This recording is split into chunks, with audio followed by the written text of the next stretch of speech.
Tonight, a surge in cases of whooping cough has prompted the province to open a St. John's testing site. That story and... The City of St. John's has formed a new partnership with Indigenous people. Together, we're going to be working to address some of these more systemic problems. Find out the changes it hopes will come, coming up on Here and Now. The Newfoundland Rogues find themselves on the brink of elimination, meaning Friday's night is win or go home. Jeremy and I'll have that story coming up. We have lots of graduating skaters, lots of my friends graduating, and it's a very special moment for us. For 15 years, they've studied together, they've skated together. Now these West Coast athletes are training for one final performance. I love getting the crowd. This is CBC Here and Now.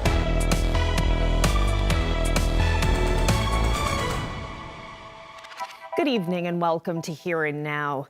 Newfoundland and Labrador Health Services has declared an outbreak of pertussis, also known as whooping cough, in eastern parts of the province.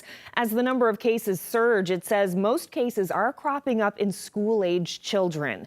Starting today, there's a testing clinic in St. John's for anyone showing symptoms. If you've been in contact with someone who has whooping cough, you can also make an appointment.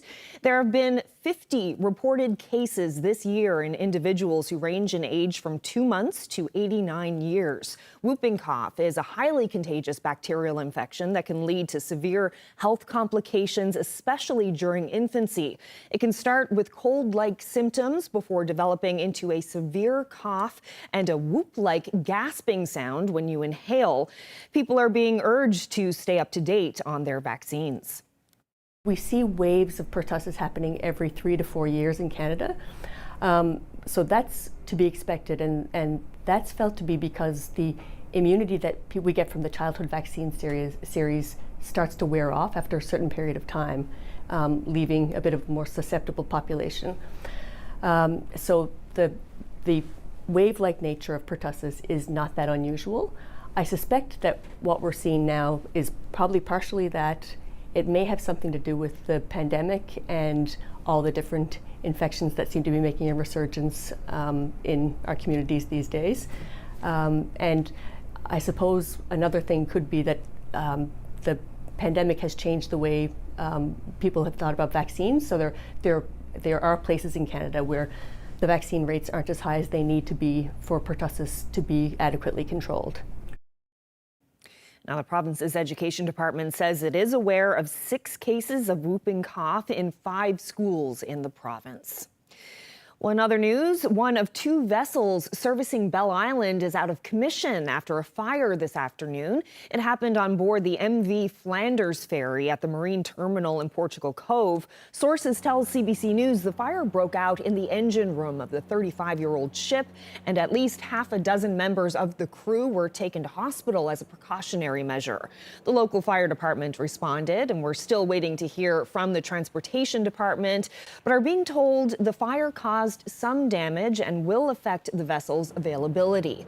This is the busiest ferry service in the province. The second ferry on this run, the Legionnaire, remained in operation this afternoon. Well, the unexpected sidelining of the Flanders could put some added pressure on the provincial ferry service, and that's because 3 other ferries are already in dry dock for repairs. They're the Veteran, the Beaumont Hamel, and the Gallipoli.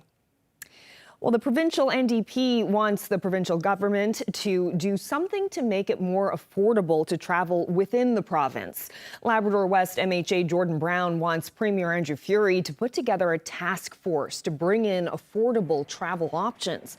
The call comes on the heels of WestJet announcing new direct routes to the United Kingdom from St. John's, routes the province will subsidize. The province is spending nearly $4 million for airports to push for more national and international routes. Brown says tourism is important, but it shouldn't take priority over accessible travel.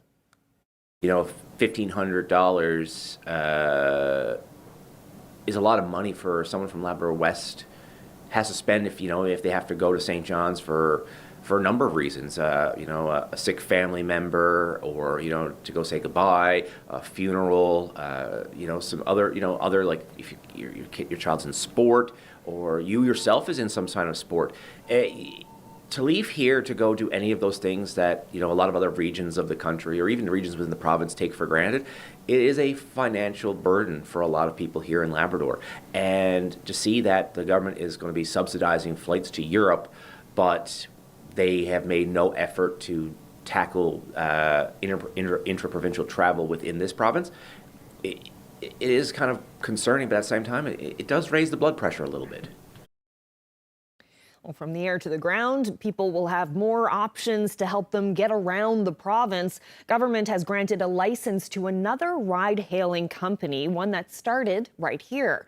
Cabby is the third company to be given a license, but only the second to start operating. The province revoked a license from Red Sea Riding earlier this year. Cabby will be competing with Uber, arguably the biggest name in the ride-hailing industry. It started operating in St. John's last month. The founders of Cabby met at Memorial University and launched their app in January. The plan originally was to be the first one to, set up operation in Newfoundland, but I think being a new kind of the whole new service area in Newfoundland, the insurance part took us a lot longer than we expected. When we started looking for it, there was no one really offering the insurance for rideshare in Newfoundland, so it took us a little bit longer to kind of figure out who the right person to talk to, and then the broker we work with, they have to work extra hard to help us find the provider who's willing to do it.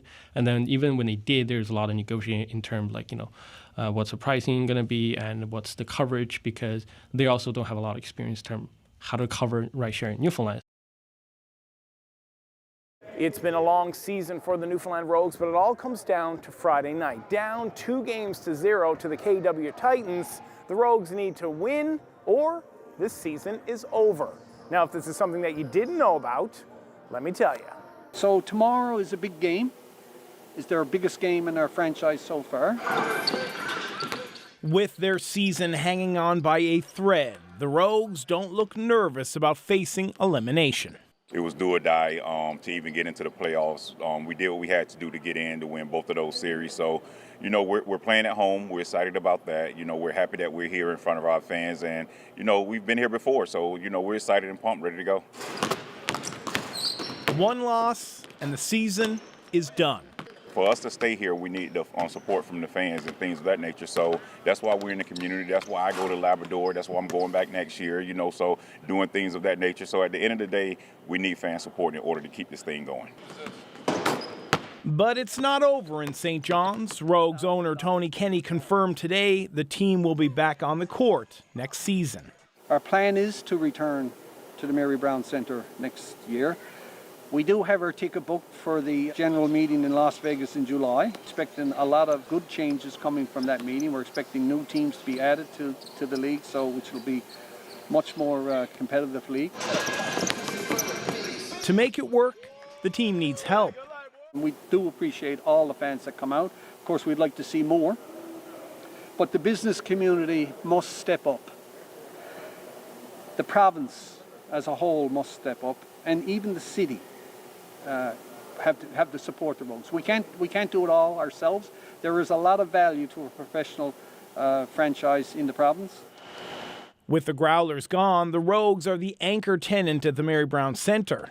Opportunities for the province to advertise with the Rogues, or the same way with the city, to use the Rogues for promotional videos, stay in school, all those kind of stuff. We're not looking for handouts, no, but we're looking for support ways that we can partner together that everybody wins.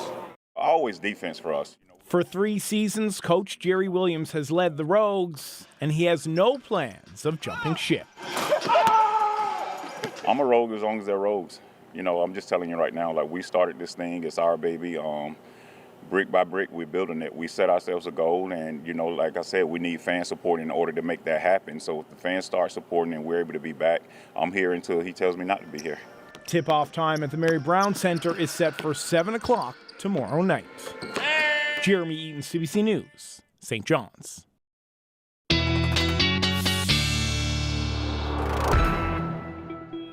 Well, the weather today is a little better than it was yesterday as far as some sunshine is concerned. We've got an area of low pressure that is slowly but surely moving further east, and that is allowing a little bit more sunshine to peek through. And then we've got a little bit of an area of low pressure to the south, we're already starting to see some showers pop up on the south coast of the island at the moment, but we definitely still have that onshore flow. So much cooler temperatures towards coastal areas of Labrador and all along the northeast coast of the island at the moment. We can see some darker cloud cover there showing up on the rooms cam here of the harbor. Temperatures down to 7 degrees at the moment. The winds out of the south-southeast around 15 kilometers per hour. We do have a bit of a warm-up coming, though, especially as we head towards tomorrow for central areas of Labrador, certainly by Saturday and into Sunday. Parts of Labrador and even parts of Central will be seeing some temperatures quite nice and mild, definitely into Sunday. As we get into next week, certainly into Wednesday, we will be seeing some of that warmer air through central areas of the island. I'll get into all those details in a few minutes. Thanks, Ashley. Well, the City of St. John's is promising to do more to support its urban Indigenous residents. As Here and Now's Peter Cowan explains, First Light hopes to create more opportunities to advocate for Indigenous voices and needs. The urban Indigenous community is growing here in St. John's. In fact, First Voice says it's doubled in the last decade alone. But spokesperson Justin Campbell says beyond the sunrise ceremonies and the events organized for National Indigenous Peoples Day, Indigenous voices aren't often at the table when major decisions are made. Historically, Indigenous people have been excluded from all kinds of policy-making processes. Indigenous peoples in this country weren't even allowed to vote until 1961. So this Joint Coordinating Committee is about bringing urban Indigenous peoples into the policy-making process. This new committee will be comprised of half Indigenous voices and half city representatives, a place to bring issues for discussion. And First Voice is ready with some concrete ideas on how to best address issues in the community. It could be things like working on food security by establishing more formal stewardship over green spaces, engaging the urban Indigenous community that way, and say, public gardens, community gardens. Another area to address is education for frontline city staff to ensure they know about Indigenous peoples' unique history and culture within the province. The city is also talking about finding a way to mark the legacy of residential schools. For example, a monument for those who were victims of the residential school system in the province. And again, I'm not sure if there were any in St. John's, but as a capital city, we would like to investigate a monument for those folks here. Both sides say success won't be measured based on how many meetings they have, but what comes out of those meetings and the changes it brings for Indigenous people that live in this city. Peter Cowan, CBC News, St. John's. Well, a West Coast man is worried he could lose his foot after the health authority closed a wound care clinic in Corner Brook. Jeffrey Stone was being treated there for a diabetic ulcer on his foot until NL Health Services shut down the clinic last week. The wound has taken about a year and plenty of good care to just now begin to heal. Stone says he's been told a different nurse at a different clinic will help him as a patient, but he still worries for others who need specialized care. I'd like to see 1 to 2 more, like the nurse practitioner return and possibly another nurse with her to help, to alleviate the load so this doesn't happen again. Because I almost feel like it's going to take people to start losing limbs and strain on the healthcare system. It would cost less for them to have this nurse practitioner and another nurse there than it would to have surgeons removing limbs, hospital stays, prosthetics, like just rehabilitation and physiotherapy and stuff from that. I mean, this is a preventive service. Well, in a statement, the health authority says the service is temporarily unavailable because of a recent and unexpected vacancy. It says affected patients have been contacted by healthcare staff to discuss a care plan. In the meantime, it's looking at linking patients with other healthcare providers. Well, the Irish ambassador to Canada is in St. John's today to launch the Global Irish Famine Way. It's a trail marking Irish immigration to Canada and elsewhere. And sites along the trail, including here, will be marked by a pair of bronze shoes. They're cast from a pair found in the roof of a 19th century cottage in Ireland. The event started today at the harbour in St. John's. Today we're taking the bronze shoes off the Celtic Explorer, which is the Irish Marine Institute's research vessel. It has crossed the Atlantic from Galway over the past week and arrived here in St. John's. The bronze shoes are going to be part of an Irish heritage trail called the Global Irish Famine Way, and we're launching it here in St. John's. It represents the journey, symbolically, of Irish famine immigrants from 1847 who crossed the Atlantic for a new life in Canada. At the time, Ireland was suffering from a catastrophic famine between 1845 and 1851, which reduced our population by 1 million through death and disease, another million by emigration, and within 10 years, the population had dropped by 3 million, setting up essentially the world's Irish diaspora. The shoes came on the vessel because we wanted to recreate that voyage symbolically, and we're really delighted with this cooperation, and it's created a good bit of excitement about the project itself. Eventually, the Global Irish Famine Way will be not only in Canada, we're looking to set it up in the United States, South Africa and Australia, as far as Tasmania. That's where the Irish famine immigrants went. And so we will make it the world's largest heritage trail. One of the things that I think historians like myself are aware of is that the paper trail that we used to leave for people to explore their roots, their heritage, and the past of their country or their family is just not the kind of thing that resonates or communicates with a people like art, like film, and like other media. And so what the Famine Trail does is it takes all of this research and it places it in a very tangible, and easily accessible way for people to understand this particular event, the Great Irish Famine from 1845 to 1852, but also will help touch people and perhaps inspire them to look into their own family histories. Today we're going to proceed up to the rooms to put the shoes for St. John's there overnight. We'll have a reception for the crew and for the Irish community here. And then tomorrow we're going to have a service of gratitude and remembrance at the Basilica, because the response of the Canadians to the Irish famine immigrants in 1847 was absolutely tremendous. This is not just about history. This is about a universal message, about giving hope through compassion and opportunity, success through opportunity to the stranger on your shore, and that's a universal message today.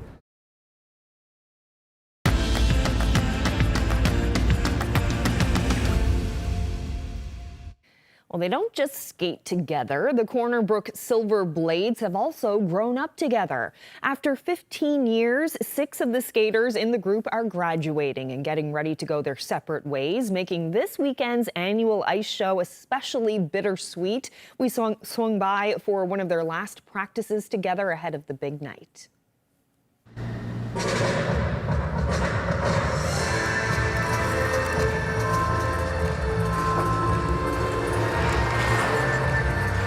My name is Jillian Andrews, and I have been skating for 15 years. I love skating because I love to perform. I love the jumps and the spins, but I love getting the crowd into it and performing on the ice.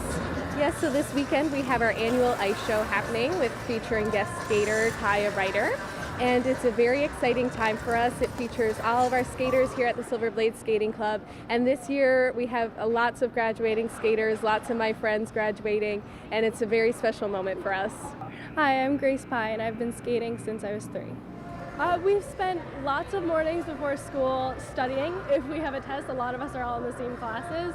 So we spend all our time together mostly.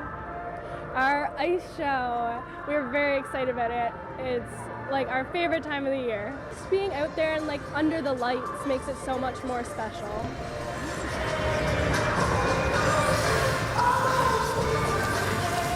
Hi, my name is Shauna Marie Douglas, and I've been skating since I was 3 years old. It's a routine. We put them together throughout the week, and then we get the show in front of all of the audience. So it's really exciting to take away or do the performance aspect instead of the competition aspect of the sport. It's different and it's a change. I get to express my love for the sport, and you get to feel the music, do the moves and the tricks, so it's fun to achieve new things.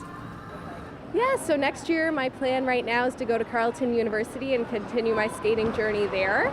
And so I'm excited for that. And I'm very happy because skating has taught me lots of skills that I can also transfer later in life. Yeah, I'm going to school in St. John's next year, and I'm hoping to skate on a synchro team out there. Skating, it teaches you so many life skills, and people may think that it might just be on the ice, but there's so many off-ice things and so many different skills you can learn from skating. And I think it's a great program here at the Silver Blade Skating Club. See you at the ice show on Saturday. Well, the weather over the last couple of days has been a bit unsettled thanks to that area of low pressure offshore, but this one is going to bring some rain, maybe a few flakes to parts of the province. We'll get into the details in a few minutes.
This weather update is brought to you by the Healthcare Foundation Home Lottery. The early bird prize deadline is midnight tomorrow. Order tickets now at hcfhomelottery.ca.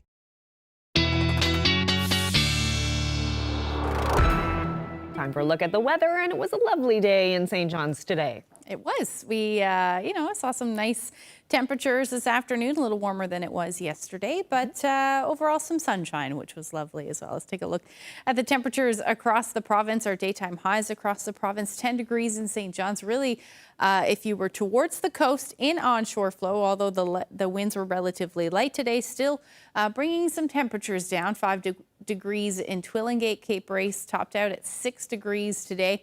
But the warm spot was Marystown at 13 degrees, and up across Labrador still dealing with some flurries. Makovic at -1 this afternoon. Did see some freezing drizzle, back to flurries now. But that is going to generally continue as we head through tonight. We still have that onshore flow thanks to that area of low pressure offshore and bringing some of that cloud cover with it. But we can see some clearing happening along the northeast coast and parts of the west coast as well. But that area of low pressure to the south is bringing some showers, and some showers are showing up on the radar as well for eastern areas of the island. So just starting to move in now, relatively light, and it should be light through tonight as this area of low pressure just skirts south of us. But we're seeing some of that shower activity as well just on the tip of the Burin Peninsula there, and some of those showers moving towards the isthmus right now as well. So as we head through tonight, like I said, that area of low pressure should stay to the south, but enough to bring some showers through the overnight for the Avalon, South Coast, Burin Peninsula, and then some flurry activity or maybe even some freezing drizzle again for mid-coast areas like Cartwright through to Makovic. You may see some of that, and it may work its way towards southeastern portions of Labrador by the morning as well. And we'll also see some showers here in the metro area tonight. Temperatures will be hovering around the 0-degree mark through central in low-lying areas. However, most of us should be sitting between 1 and 4 degrees overnight tonight. Again, those winds anywhere from 5 to 15 kilometers per hour overnight tonight. Labrador, other than the flurries towards the coast, or the rest of the big land, either partly cloudy or cloudy tonight, with winds out of the either southwest or north, depending on where you are, anywhere from 5 to 15 kilometers per hour. So as we head into tomorrow, another generally gray day. There are some flurries showing up, the potential for some flurries showing up in the higher elevations through central. South coast, again, flurries or showers will stick around. And then into the afternoon and late afternoon, early evening, there is some wet snow showing up on the radar or on the future tracker there. It shouldn't accumulate too much, but temperatures are certainly cold enough to see some wet flakes for sure. And I think if we do see any at all, it'll be in the higher elevations, and it definitely isn't going to stick. And that will stick around, it looks like, through Saturday morning. The rest of the big land, though, looking at some clearing skies through the day, and this is the start of a warm-up for you, especially as we head towards the weekend. There's your daytime highs tomorrow, 3 to about 7 degrees. Like I said, northeasterly winds, so that's why temperatures are cooler in those northeast-facing areas. And then as we head towards central, still pretty chilly, 5, 6 degrees through the day. The south coast looking at about 9. And then as we head towards the west coast, this is where the warmest temperature should be across the island, anywhere from 10 to maybe 12 degrees. A little cooler, though, along the south coast, because you're still looking at the chance of a few showers in the mix. Northern Peninsula should hover around 6 degrees. Again, can't rule out the chance of flurries late day. And Mary's Harbour should top out at about 10 degrees tomorrow afternoon. Otherwise, there's that warming trend I was talking about, 8 to 13 degrees. And temperatures could very well reach the 18 to 20 degree mark for some areas through central as we head towards the weekend, with some of that mild air eventually moving in across the island as well. I will have all the long-range forecast details in coming up a little later.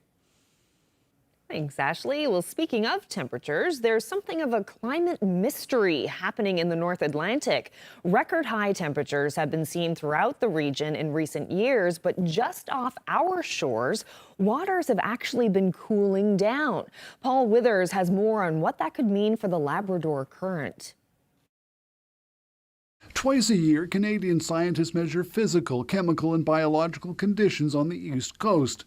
This is the spring survey underway last month on the Scotian Shelf. For the last decade, ocean temperatures in the Atlantic have gone in one direction, up. The latest survey, though, shows the ocean cooling. We did see a continuation of the trend that we observed in 2023, which was the temperatures are actually returning to normal or even below normal conditions in some areas. It's getting cooler. It's getting cooler. The reversal has scientists wondering if this is the beginning of a return to norms or a blip. I guess what remains unknown is whether this is a longer-term trend or just short-term variability that we're experiencing in the region. The warming period after 2012 saw near bottom temperatures on the Scotian Shelf average 2 degrees above normal. The change was large and abrupt enough to be considered a regime shift in the ecosystem. The recent cooling is about half a degree below norms over the past 30 years. One explanation, cooler, oxygen-rich water is making its way south again. In the past, it was that less Labrador Current water was coming around the tail of the Grand Banks, and the Gulf Stream water was moving onshore and producing warmer water. So it appeared last year that maybe it looked like the Labrador Current was returning to normal. So we're hoping that it's not being cut off at the tail of the Grand Banks like it has been in the past, and that, hopefully we'll get back to cooler temperatures, fresher water at depths. The findings confirm what lobster fishermen in southwest Nova Scotia noticed this season. They saw landings drop as cooler temperatures at bottom, particularly farther from shore, immobilized lobster, making them harder to catch. Scientists say it will take several years before it's clear if the cooling water is part of a long-term trend. Paul Withers, CBC News, Halifax.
Well, whether it's a bouquet of flowers, breakfast in bed, or a simple homemade card, there are many ways to show your appreciation this Mother's Day. And depending on where you're from, you may honor the mom in your life any number of ways. In Nigeria, there's a Mothering Sunday that's celebrated in March. Tolu Lope Akirale is a mother of two who came to St. John's from Nigeria in 2015. She tells us what Mother's Day means to her and her family. Mother's Day is a very special occasion. Mothers are that tied to mother is a full-time job. If you don't have any outside job that you're doing, being a mother alone is a very, very big job. And getting one day to celebrate, I think it's just good to do that. In Nigeria, Mother's Day is celebrated in March, and that's the same time it's celebrated in the UK. Right, so my earliest recollection of Mother's Day really would be as a little child going to Sunday school. They prepare us, to sing the lovely, songs for our mom, recite a memory verse for the mom, and even do some plays. So there was a particular Mother's Day, that I acted as the mom, and then I had other little children as well acting as the children. So just coming out to see, the sacrifices that mothers go through and then play it out on the stage. But in Nigeria, I know things have changed now with the advent of the internet, social media and all that. But back then, Mother's Day was usually celebrated in the churches. So not necessarily at home. There wasn't anything special in the home that we did on Mother's Day. But I know that at church we would get that, moms would feel very special. Right? But now it's very funny because you get people in Nigeria also celebrating Mother's Day in May as well, right? Because the world is a global village. And for me, when I came here, I made a decision to say, well, you know what, I'm just gonna stick to celebrating Mother's Day in May since this is where I live, right? But I still make sure I send Mother's Day messages to my mom and my mom-in-law in March. Why do you think Mother's Day is so important? Well, I like celebrating my mom because all the effort she has done. She has tried to take care of me and Victor. She's really doing it well. Mother's Day, to me, is a very special day to get to celebrate mothers. I grew up, celebrating my mom, especially on Mother's Day. And when I got married, that culture, I kind of transferred it, to the mothers that I have around me. Number one, my wife, my mom, my mother-in-law. And I would like to say Mother's Day should not be limited to one day. And I make it a sense of responsibility to always celebrate mothers around me every day. Every opportunity to celebrate my wife is a goal for me. We need to make every moment count. So we need to make our parents feel very, very valued. We don't want them to leave and then we now begin to appreciate, oh, I wish I still had my mom here. I would have done this, I would have done that. While they were on earth, what did you do for them? And this is very important. And it's not even really about how much money you can give to them. How are you showing them that they really matter to you? Are you spending time with them? Are you calling them? For example, my parents are back in Nigeria. Do I spend quality time with them over the phone? Do I, send gifts to them? Do I tell them, verbalize it, that I love you? That's very important. Well, parenthood can come with its fair share of challenges. Ahead of Mother's Day, our colleagues at Labrador Morning asked listeners to send in their advice for new moms, the advice they wish they had heard the first time around, and the listeners delivered. 3 tips for new moms: rest when you can, be kind to yourself, parenting is tough work, and enjoy the moments because time slips away way too soon and they grow way too fast. Happy Mother's Day. First one is really important is don't stop chasing your dreams. Keep pursuing your career, your dream career. Even though it might be hard, it'll be worth it in the end. Take lots of pictures. because they tell a story and it's something that everybody can look back on. You know, things are going to happen. The kids are going to grow up. They're going to excel. They're going to fail. They're going to try again. Things will improve and they'll learn. You name it. These memories will keep the spirit strong and it's really character building. You have to teach them to be good people. Don't worry about housework. Don't stress over it. It'll get done. Go and spend time with the littles. The biggest thing is to enjoy them when they're little, when they're small, when they're babies. And it's so hard sometimes you don't really get a lot of sleep, but enjoy when they're little. Don't push their time away. Try to enjoy it, even the bad days, because there's going to come a time when you're going to look back and you're going to think, oh, I should have held them a little longer. Don't ever be a not my kid parent. Let them know that when they screw up, and they will screw up, that you will set them straight, but you will also always be there. You'll be the call that they make at 3 a.m. when they're scared or when they're in trouble, or when their friends are scared or in trouble. They have to be able to say, I'm going to call mom, or I need to call Gran. And they have to know that there is a safe place there. Don't spoil your kids with material things. Spoil them with your time. Present is the best present. Rest is everything first when they're born. Making sure that you rest when they do so that you can recharge. You feel a lot better about yourself, and when they're up, you can spend the moments with them. Let them be kids. Let them get dirty. Let them help out in the kitchen. Because all that, when they're grown up, all those sticky fingers that are on the furniture, all of that's going to be gone one day when they're gone and moved on with their own lives. So let them enjoy their childhood. Don't compare yourself to other mamas. Don't compare your kids to other kids. You do you, let your kids be yourselves. It's a wonderful journey being a mom. Never take any moments for granted because they pass way too fast.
Jeremy Hotz is bringing his Très Miserables tour to St. John's. Tomorrow night, he's performing at the Arts and Culture Centre. Now, the road may seem like an unlikely choice for the traveling Canadian comic who lives with agoraphobia, a fear of public or crowded places. He swung by the CBC radio studio today along with his service dog, Shaq, for a chat with our Todd O'Brien. I work off book, and I make it. More than 50% of the show is impromptu, so I'm hearing it for the first time too. Okay, and that's why people go, "Why do you laugh at your own stuff?" Because this is the first time I did it. Leave me alone, okay? I find myself amusing too. Is that wrong? Yeah. Jeez. And in terms of material. You just observe life and it's very simple for me because I can go out and then okay, you know that crazy guy that's yelling on the street corner? Okay, whenever there's a guy like that, they come right up to me and talk to me because they think I'm their leader. Okay, simpatico. Yes, that's what it is. So I have exciting things happen to me every time I go outside. Maybe that's why I have the agoraphobia. Well, we'll see what happens in St. John's when you head downtown. Oh, geez. Oh, geez. I was going to ask you about, I was a big fan of David Letterman and Jon Stewart. Well, that must have been something, especially like writing. The Letterman thing was my first TV, do your stand-up on the TV in America, and it was terrifying because I don't know if you remember how that show was done, but all the people that worked for him were stars on the show. The guy like Biff Henderson and the guy, they all worked with the cameras. They're all stars. They're on TV. You watch them all the time. We used to love Letterman, so that was a very scary thing, and I did it first, and then right after that, I did The Tonight Show with Jay Leno. That was completely different. It was a family, like they treat you like you're a family member. It's like that kind of thing, you know what I mean? Yeah. So I did 5 of those, which was a lot of fun. Man. But I started from the Jon Stewart show. There was a show, in New York, and I just submitted a package, and they chose me. So then I had to move to New York. Such a good show. Yeah. I do admire what you do in terms of comedians. It seems like it's such a brave thing to do, to get up there in front of an audience. And with the anxiety disorder, it's a miracle that I can do it. And the reason is I'm more comfortable on stage than off. I have no issues on stage. I am completely fine. It's the living the rest of my life I have trouble with.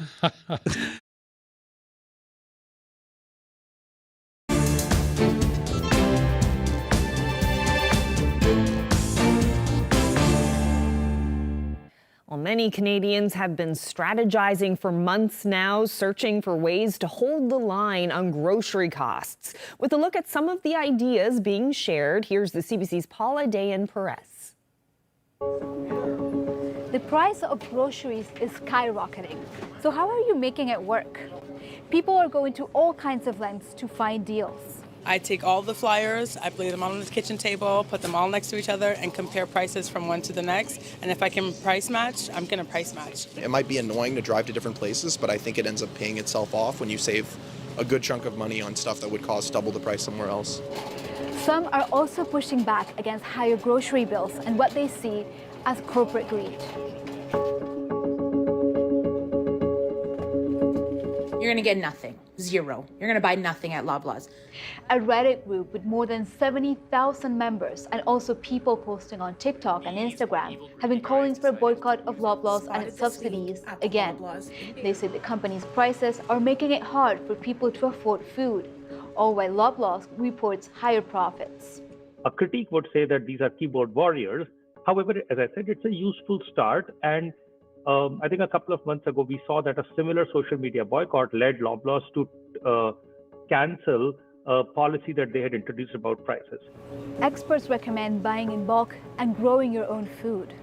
People are sharing other ideas online, including lists of smaller local shops you can go to. But competing with large chains can be tricky. A product goes up 15% in my cost. I cannot raise it by that 15%, so my brother and I decide to raise it by 10% or 9%. If our sales stay where they are and our sales don't drop, we'll make it up somewhere else. In a statement, Loblaws says it continues to do what it can to combat inflation at its stores, arguing that some find real value there. The expert we spoke to says governments should be doing more to control conglomerates' hold on the market. Paulette Diane-Perez, CBC News, Montreal. Well, they say you can't predict the future, but some otters at the Vancouver Aquarium have proven that's simply not true. They know for certain who will win the second round playoff series between the Vancouver Canucks and the Edmonton Oilers, and the CBC was there when they made their decision.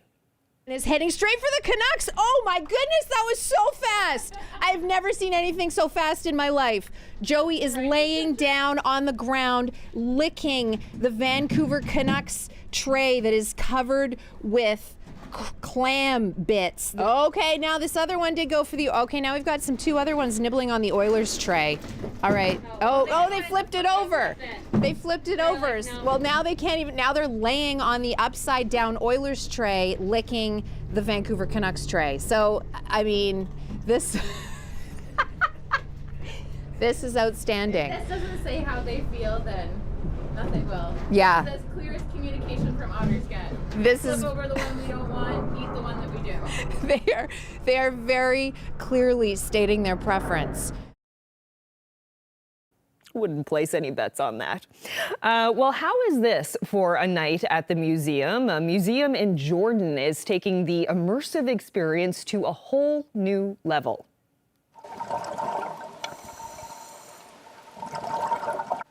There are military vehicles and machines on display on the seabed. Tanks, jeeps, and even a helicopter for people to swim around and soak in. And if diving and snorkeling is not your thing, the War Museum also has glass-bottom boat rides to take in the view. It was built in 2019, mainly to help boost tourism in the region, but the city also hopes to draw visitors away from nearby natural reefs to preserve local marine life.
right, so now we're going to have a look at the long range and some nice weather on the way. We've been talking about particularly for Labrador. Looking forward to this weekend, I'm sure. Oh, I'm sure you are, especially towards coastal areas of Labrador where we've been seeing some snow. But yeah, looks like nicer weather. Let's take a look at what's going on for the weekend as we head into Friday evening. Still looking at the chance. We've got that northerly flow, so still looking at the chance of some showers. As that area of low pressure is just tracking south of us, but it looks like it'll still spark some showers as we get into Saturday morning. Temperatures are going to be chilly, though, in that northerly flow. Northern Peninsula, West Coast, parts of Central may see some clearing skies, but it does look like we'll see generally cloudy skies through the day on Saturday. And Labrador, you are sitting generally under a ridge of high pressure, which is going to keep the weather fairly quiet. You may see some cloud cover, though, through central areas of Labrador through the day. That should clear as we head into the evening. Look at these temperatures, 10 to 17 degrees as the daytime highs through the day. Now, we are going to see some of that milder air. Grand Falls, Windsor, Gander, Corner Brook, all looking at temperatures between 10 to 13 degrees. Marystown as well. But that 3 degrees in St. John's, it is going to be a chilly day. But again, I do think it should stay dry. So it is still okay if you want to bundle up and get some stuff done outside for sure. Different story, though, as we head into Sunday. It does look like we will see an area of low pressure move in. This will bring some rain through the day on Sunday. Some of this rain could be fairly heavy at times. Could be talking about 20 to maybe 30 millimeters of rain by the time we get into Monday. Now, just depending on how close this area of low pressure gets, we could see some rain as far as central and maybe even the Deer Lake area at this point, but most of the west coast should just stay cloudy. And again, another lovely day up across the Big Land with your temperatures warming even more. Now we're talking about 13 to 18 degrees through the day. Now along the straits, you may see those showers, like I said, and daytime highs around 8 degrees. Now temperatures will hover between 6 and 8 across the island, except the south coast, Marystown, you'll hover around 11 degrees through the afternoon. But yeah, we should see temperatures warm up just a little bit compared to where they are on Saturday. Now, we are looking at those temperatures warming up by Monday and Tuesday in St. John's and eastern Newfoundland, but it will be wet. So that rain will continue Monday and Tuesday, not nearly as heavy as Sunday, but we're still looking at that chance of showers. Now, for central Newfoundland, you're looking at that rain as well. 17 degrees by the time we get into Monday, Tuesday 15, but again, showers. You may see a few peaks of sun on Monday. Then for western Newfoundland, not warming up really until Tuesday, but that's when you'll see some sunshine as well. For Labrador, it'll cool down by the time we get into Monday, start to rebound a little bit by Tuesday. And a lovely stretch of weather for western Labrador. Temperatures well into the teens and lots of sunshine. Your photo of the day is in Postville. This is stunning. Yeah, just out for a paddle in Postville. Samantha shared that lovely shot. Wow, not a lick of wind, it looks like. Is there still that snow on the ground? Oh, I'm sure Postville? there is. Yeah. Well, that looks like it had just fallen, but that makes sense because we've been seeing some snow. But yeah, if you have any weather photos that you would like to share with us, you can send them to nophotos@cbc.ca. Wow, that is stunning. Great shot. Thank you so much for that. I'd love to be out on that water. And if that snow is sticking around in Makovic, it's definitely not going to be there along with those temperatures. Right. Yeah. All right. So that's it for us on this Thursday evening. Tomorrow's Friday. Thank you so much for spending part of your evening with us. Hope you can join us again tomorrow. Good night.